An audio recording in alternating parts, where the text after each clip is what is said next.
दोस्तों स्वागत है आपका हमारे यूट्यूब चैनल जेके मिशन पॉइंट पर। आज के इस वीडियो में हम बात करेंगे फिजिक्स के कुछ क्वेश्चंस पर जो बहुविकल्पीय हैं।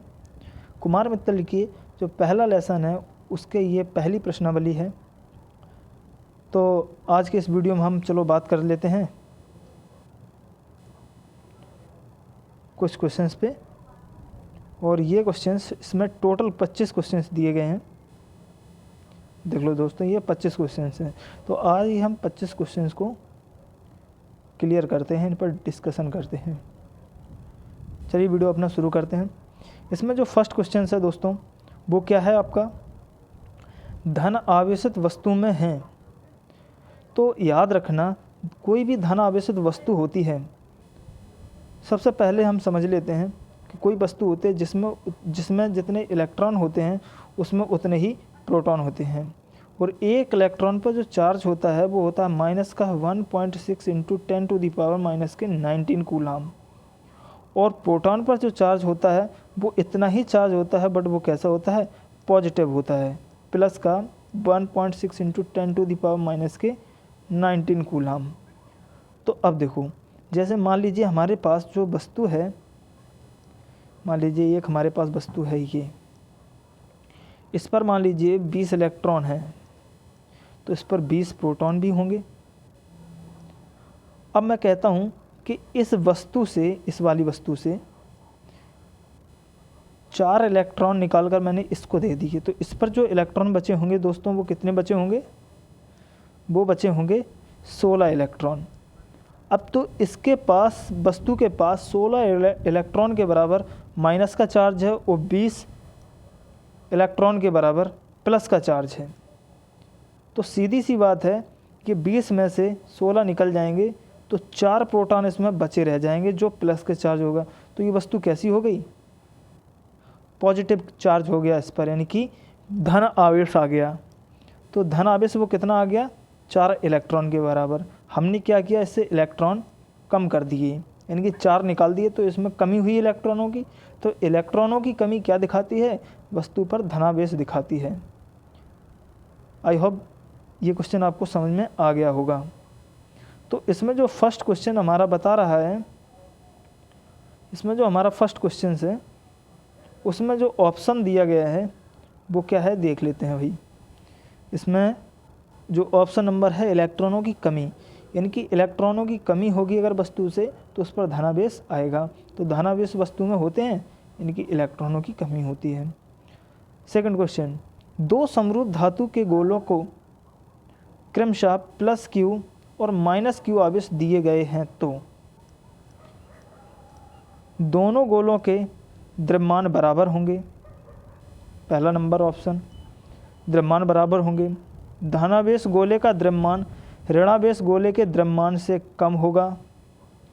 ऋणावेश गोले का द्रव्यमान धनावेश गोले के द्रव्यमान से कम होगा। उपर्युक्त में से कोई नहीं। तो दोस्तों इसमें हम एक चीज़ समझ लेते हैं। तो इसमें बात समझने की ये है कि जो इलेक्ट्रॉन पर द्रव्यमान होता है, तो जो इलेक्ट्रॉन पर जो द्रव्यमान होता है EM, मास ऑफ इलेक्ट्रॉन जो होता है वो कितना होता है, 1.67 इंटू 10⁻⁻27 kg, 27 kg। और मास ऑफ प्रोटॉन जो होता है, मास ऑफ प्रोटॉन वो क्या होता है, 9.108 इंटू 10⁻⁻⁻31 kg। तो इतना होता है। तो दोस्तों ये संख्या बड़ी है या फिर ये संख्या बड़ी है, तो दोस्तों इस पर माइनस की घात, ये 31 लिखा हुआ है, 10⁻⁻31। तो माइनस की घात किस पर बड़ी है, इस पर। तो ये वज़न बहुत कम है इसकी अपेक्षा। तो इलेक्ट्रॉन का वज़न ज़्यादा होता है, इलेक्ट्रॉन का जो मास होता है वो ज़्यादा होता है एज कम्पेयर टू प्रोटॉन के। तो प्रोटॉन पर जो द्रव्यमान होता है वो कम होता है। तो याद रखना, इसमें जो क्वेश्चन सही होगा, क्योंकि धनावेशित गोले का द्रव्यमान ऋणावेशित गोले के द्रव्यमान से कम होगा। तो सीधी बात है कि ऋणावेशित गोले का द्रव्यमान, तो जो मान लीजिए हमारे पास दो गोले हैं, इस पर पॉजिटिव है और इस पर नेगेटिव है, तो नेगेटिव जो है इस पर इलेक्ट्रॉनों की अधिकता है, यानी कि ये वस्तु ऋणावेशित है, और इस पर इलेक्ट्रॉनों की कमी है, तो ये कैसी है, धनावेशित है। तो इलेक्ट्रॉन इस पर ज़्यादा है, इस पर कम है इलेक्ट्रॉन, तो सीधी सी बात है इलेक्ट्रॉन का द्रव्यमान ज़्यादा होता है, इसलिए इस गोले का द्रव्यमान ज़्यादा होगा, अर्थात इसमें ऑप्शन नंबर बी सही हो जाएगा। ठीक है ना। चलिए नेक्स्ट क्वेश्चन देखते हैं, क्वेश्चन नंबर 3। इसमें जो क्वेश्चन नंबर 3 है वो बोल रहा है कि 8 कूलाम ऋण आवेश में विद्यमान इलेक्ट्रॉनों की संख्या है। तो देखो यहाँ पे हमने आपको आवेश की परमाणुकता का सिद्धांत पढ़ाया था, फर्स्ट वीडियो मैंने यही बनाया था। तो इसमें हम लगाएंगे Q बराबर Ne का फॉर्मूला, Q बराबर Ne। तो यहाँ पे 8 कूलाम ऋण आवेश, ध्यान रखना 8 कूलाम ऋण आवेश में विद्यमान इलेक्ट्रॉनों की संख्या है। तो चलिए भाई, हमारे पास जो Q का मान दिया गया है वो कितना दिया गया है, 8 कूलाम। ठीक है, और इसमें इलेक्ट्रॉनों की संख्या यानी कि N का मान निकालना है, और एक इलेक्ट्रॉन पर चार्ज कितना होता है, 1.6 × 10⁻⁻⁹। तो यहाँ से हम इसमें मान रखे देते हैं दोस्तों। तो जब इसमें हम मान रखेंगे तो Q का मान कितना है, 8 इक्वल टू N इंटू 1.6 × 10⁻⁻⁹। अब देखो ये चीज़ जो है वो इसके नीचे आ जाएगी, तो यहाँ से N इज इक्वल टू क्या आ जाएगा, 8/1.6 × 10⁻⁻⁹।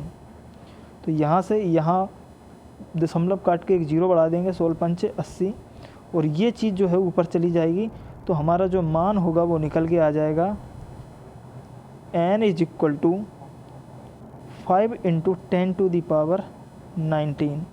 तो इसमें भाई कौन सा ऑप्शन सही दिख रहा है हमें, क्वेश्चन नंबर तीसरे में, क्वेश्चन नंबर तीसरे का जो ऑप्शन नंबर ए है वो क्लियर है, यानी कि सही है।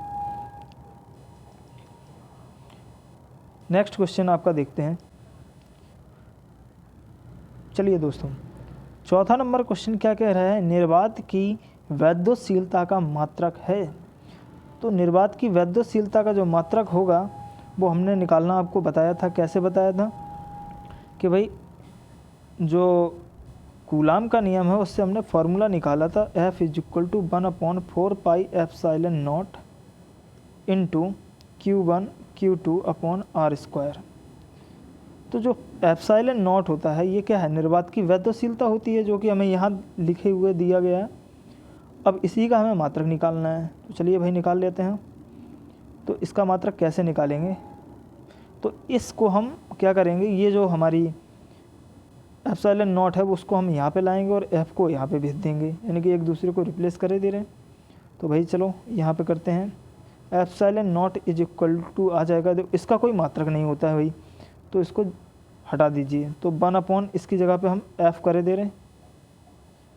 अब यहाँ पे क्या है, Q1 Q2/r²। तो यहाँ से ε0 का मात्रक हम निकाल लेंगे। कैसे, Q1 Q2 का हो जाएगा कूलाम स्क्वायर, यानी कि C और C, इसका भी C हो जाएगा और इसका भी, तो C² हो गया। अब बटे में है पूरी चीज़, तो यहाँ प्रति लगा देंगे। F का है न्यूटन और R का दूरी होती है, तो ये मीटर² हो जाएगा, यानी कि मीटर इंटू मीटर या मीटर²। कूलाम स्क्वायर पर न्यूटन मीटर²। तो इसमें कौन सा ऑप्शन नंबर ए सही है। ओके, नेक्स्ट नंबर क्वेश्चन देखते हैं, क्वेश्चन नंबर 5वां। क्वेश्चन नंबर 5वां क्या कह रहा है, यहाँ पे ये कह रहा है कुछ दूरी पर स्थित दो इलेक्ट्रॉनों के बीच, कुछ दूरी पर स्थित दो इलेक्ट्रॉनों के बीच गुरुत्वीय तथा स्थिर विद्युत बलों के बीच अनुपात होता है। तो देखो ध्यान से क्वेश्चन पढ़ना है, इसकी आपको मैं कुछ लॉजिक बता देता हूँ, तो उससे आप हमेशा याद रखना। तो देखो यहाँ पे क्या बताया गया है हमें कि दूरी पर स्थित दो इलेक्ट्रॉनों के बीच गुरुत्वीय तथा स्थिर विद्युत बल स्थिर वैद्युत बलों के बीच अनुपात। तो यानी कि देखो, हमने एक गुरुत्वाकर्षण में हमने गुरुत्वीय बल F पढ़ा था, जिसे हम Fg बोलते हैं, ठीक है। और एक हमने पढ़ा है Fe, यानी कि ये होता है इलेक्ट्रिक फोर्स और ये होता है इसका ग्रेविटी फोर्स, ठीक है। तो इन दोनों के बीच में हमसे अनुपात पूछ रहा है, तो गुरुत्व बल तथा विद्युत बलों के बीच अनुपात पूछ रहा है। तो इसका अनुपात हमें कैसे निकालना है, मैं इसको दोनों को दो टाइप के इसमें क्वेश्चन बनते हैं, तो वो देख लेते हैं।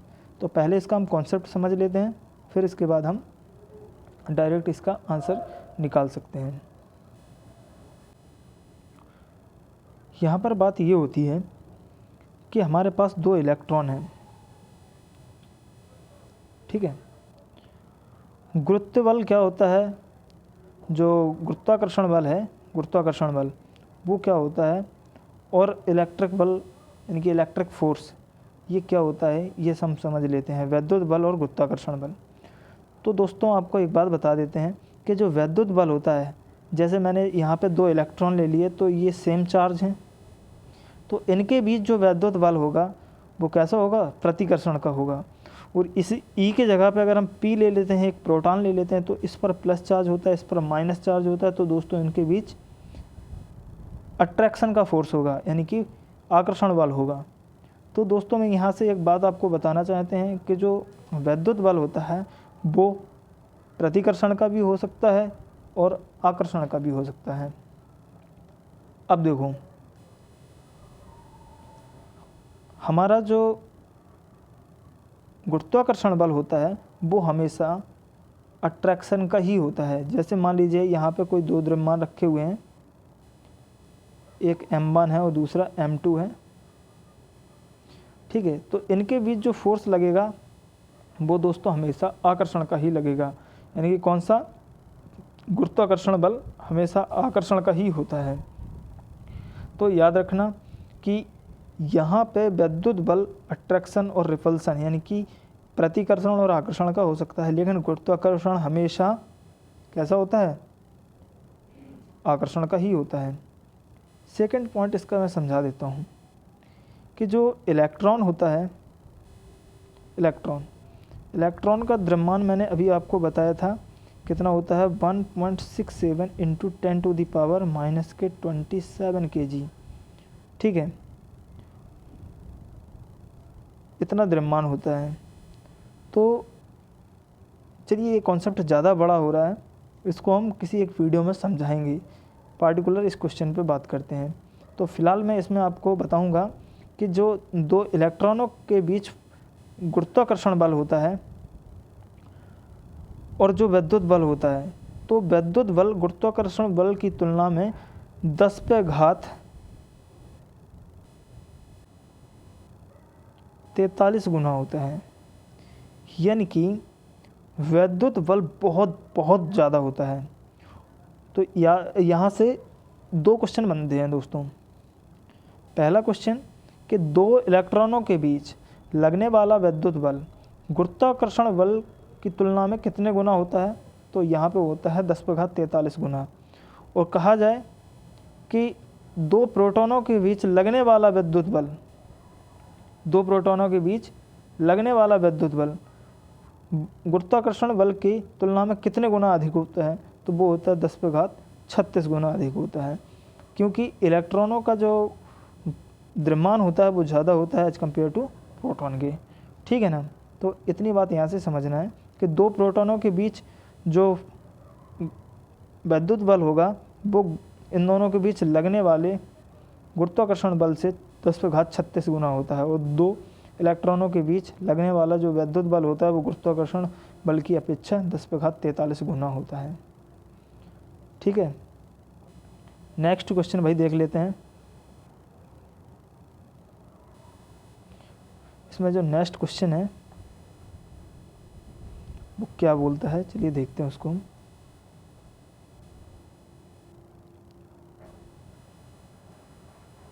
तो इसमें ऑप्शन नंबर कितना हो गया, इसमें ऑप्शन नंबर ए सही हो जाता है।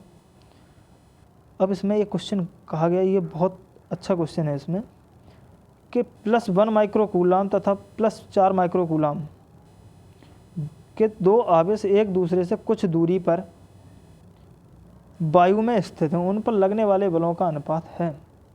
तो मैंने दोस्तों आपको एक बात बताई थी कि कोई दो आवेश रखे हुए हैं, चाहे ये 1000 कूलाम माइक्रोकूलाम का हो और ये 1 माइक्रोकूलाम का हो, तो इन दोनों के बीच में जो बलों का अनुपात होता है F1 और F2 का जो अनुपात होता है वो कितना होता है, 1:1:1। ठीक है ना। तो उसमें ऑप्शन नंबर क्या सही है, सी सही है। ठीक है, तो याद रखना बलों का अनुपात कितने बड़ा आवेश हो, कितना भी छोटा आवेश हो, उनके बीच जो लगने वाला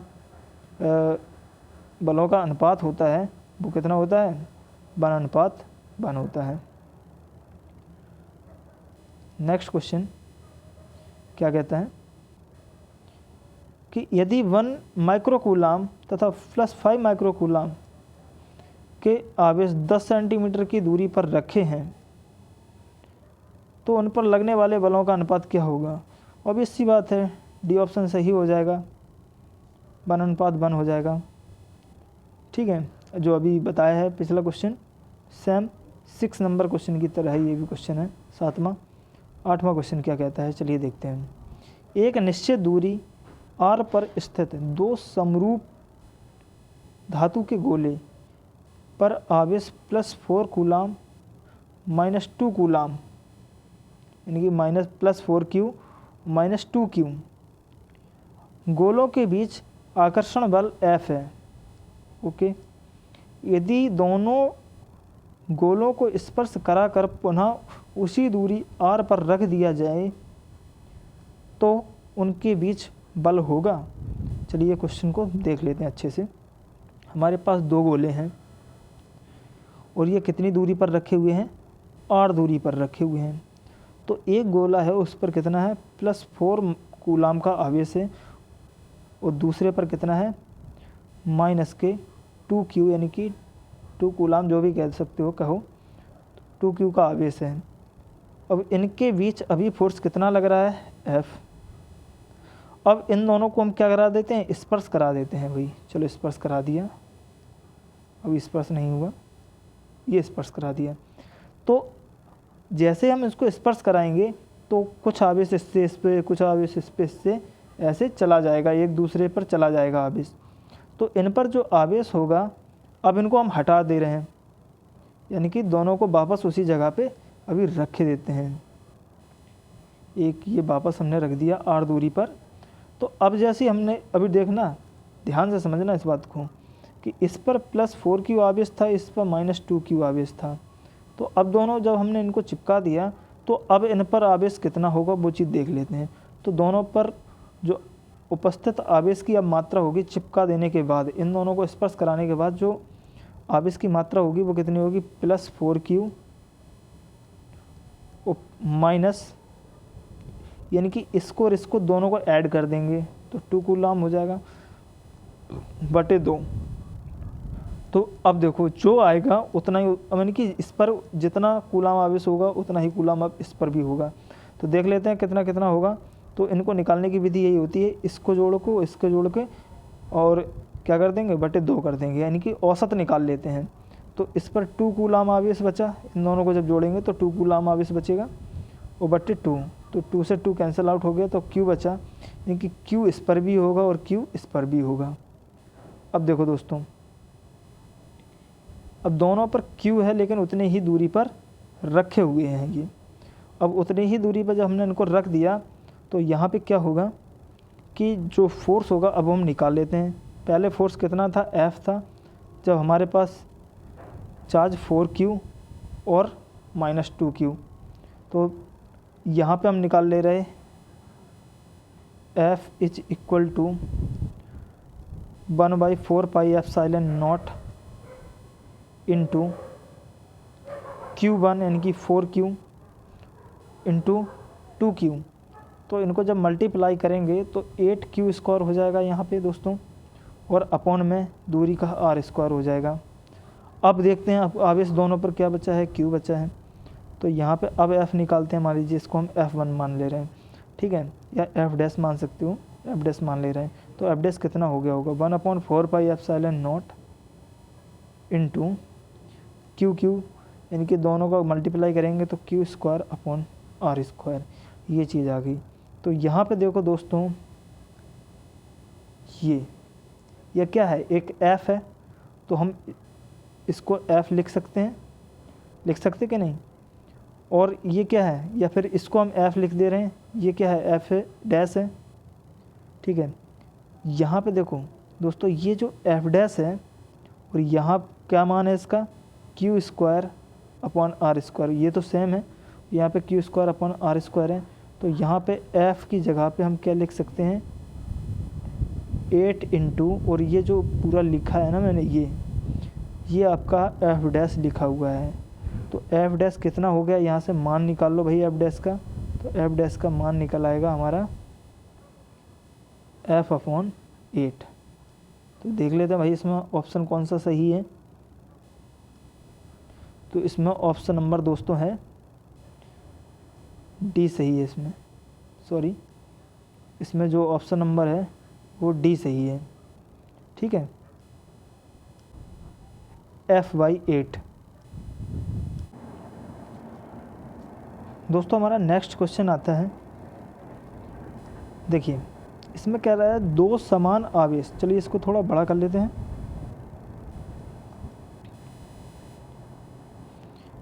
इसमें भाई क्या बोलता है, क्वेश्चन को पढ़िए बहुत ध्यान से। 9वां क्वेश्चन बोल रहा है कि दो समान आवेश Q, Q को जोड़ने वाली रेखा के मध्य बिंदु पर एक Q डैश आवेश रख दिया जाता है।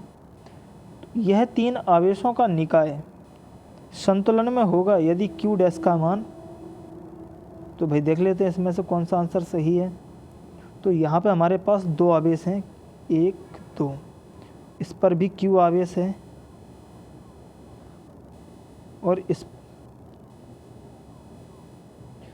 इस पर भी Q आवेश है। अच्छा, इन दोनों को मिलाने वाली जो रेखा है, कह रहा है इस पर एक Q डैश आवेश रख दिया जाता है इनके मध्य बिंदु पर। तो भाई मध्य बिंदु पर हमने Q डैश आवेश रख दिया। अब कह रहा है इस Q डैश का मान कितना हो कि इनके बीच में ये संतुलन में आ जाए, यानी कि जितना फोर्स ये वाला आवेश इस पर लगा रहा होगा उतना ही ये आवेश इस पर फोर्स लगा रहा होगा। तो ऑब्वियस सी बात है, मान लीजिए इनकी पहले दूरी कितनी रही होगी, दोनों के बीच Q और Q की बीच की दूरी R है, तो ये R/2 हो गई और ये भी कितनी हो गई, R/2 हो गई इन दोनों के बीच की, Q डैश और Q की, ठीक है। अब हम क्या करेंगे कि इन दोनों पर लगने वाला फोर्स और इन दोनों पर लगने वाला फोर्स, इनको हम बराबर कर देंगे। तो चलिए भाई बराबर करते हैं। तो मैंने मान लिया कि इन दोनों के बीच लगने वाला बल जो F1 है बराबर किसके है, F2 के। तो इन दोनों के बीच लगने वाला फोर्स क्या हो जाएगा, 1/4 पाई एप्सिलॉन नॉट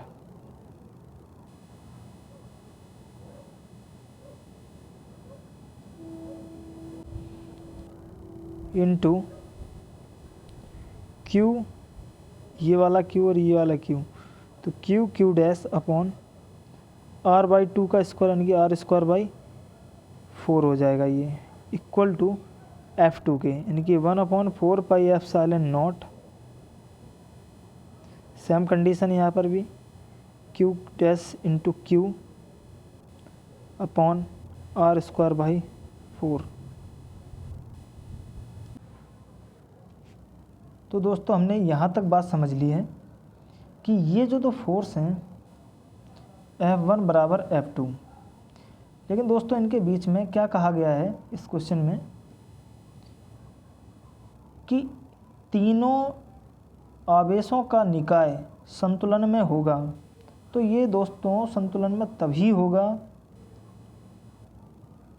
जब इस पर लगने वाला बल और इस पर लगने वाला बल बराबर हो जाएगा, इस पर लगने वाला बल इसके बल के बराबर हो जाएगा। तो जिसको हमने F1 और F2 माना तो F1 बराबर F2 हो जाएगा। तो सीधी सी बात है, जब इसको A B C मान लेते हैं, जब A B के बराबर है, B C के बराबर है, तो C A के बराबर तो होगा ही होगा, ऑब्वियस सी बात है। तो यानी कि Q और Q के बीच में जो बल लग रहा होगा वो भी F1 और F2 के बराबर होगा। तो चलिए Q और Q के बीच लगने वाला जो बल है उसको हम F3 मान लेते हैं। तो यहाँ से हमने इस फोर्स को F3 मान लेता हूँ। तो F3 किसके बीच का फोर्स है? Q और Q के बीच का फोर्स है। तो यहाँ पे हम बराबर में ये और लिखे देते हैं 1/4 पाई एप्सिलॉन नॉट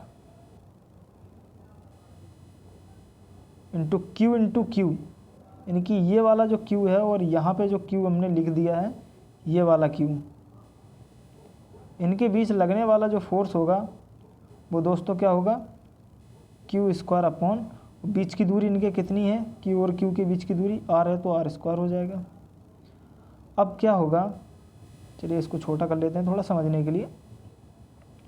अब देखो, अब इसको हम क्या करेंगे, इन दोनों में से किसी एक के बराबर रख दीजिए।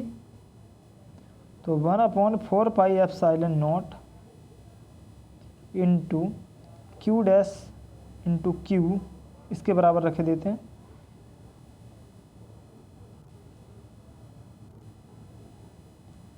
Upon R² divided by 4 is equal to इसके बराबर।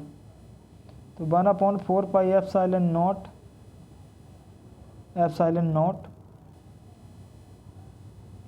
Q² upon R²। तो 1/4 पाई एप्सिलॉन नॉट से 1/4 पाई एप्सिलॉन नॉट कट गया, एक Q से इसका स्क्वायर कट जाएगा। अब यहाँ पे इस 4 का मल्टीप्लाई कर दीजिए यहाँ पे, तो 4Q डैश अपॉन R² बराबर Q बचा है यहाँ पे अकेला, तो Q अपॉन R²। तो R² से R² कैंसिल आउट हो जाएगा और यहाँ पे दोस्तों Q डैश का जो मान होगा वो Q dash is equal to आ जाएगा Q डिवाइडेड बाई 4, ठीक है ना। तो ये हमारा यहाँ से मान निकल आएगा। तो देख लेते हैं हमारे ऑप्शन नंबर कौन सा सही है। तो इसका जो ऑप्शन नंबर सही है वो है C, यानी कि Q/4, वो भी पॉजिटिव कि प्लस का, ठीक है ना। तो आज के इस वीडियो में हम यहीं तक बात करेंगे। नेक्स्ट वीडियो में हम नेक्स्ट इस प्रश्नावली को, यानी कि इसके जो क्वेश्चन नंबर आपके कितने से हैं 10 से लेके 25 तक सॉल्व करेंगे। मिलते हैं नेक्स्ट वीडियो में इस प्रश्नावली के साथ। तब तक के लिए धन्यवाद। आई होप ये वीडियो आपके लिए हेल्पफुल रहा होगा। वीडियो पसंद आए, क्वेश्चन समझ में आए तो प्लीज़ वीडियो को लाइक करें, शेयर करें, सब्सक्राइब करें। जय हिंद।